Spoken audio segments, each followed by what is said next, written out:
Kapag pinaluha mo ang nanay mo, tandaan mo, may kabayaran ng bawat luha niya. Isipin mo ito. Noong maliit ka pa, ilang beses ka bang umiyak sa gabi? Ilang beses kang nagkasakit at nagalala siya? Ilang beses kang nagutom at tiniis niya ang sarili niyang gutom para lang may maihain sa'yo?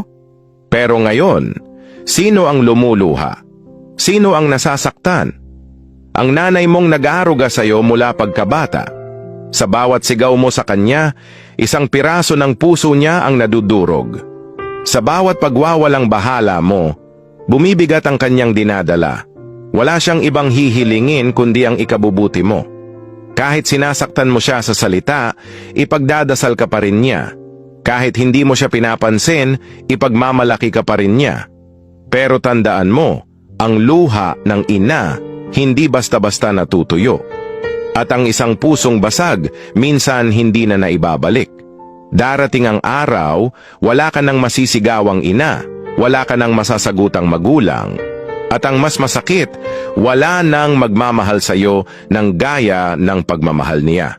Huwag mong hintaying mawala siya bago mo mapagtantong siya ang pinakamahalagang tao sa buhay mo. Ngayon pa lang, yakapin mo siya. Sabihin mong mahal mo siya, at kung nagkamali ka, hindi pa huli ang lahat. Ang isang sorry po na ay mas mahalaga kaysa sa kahit anong material na bagay.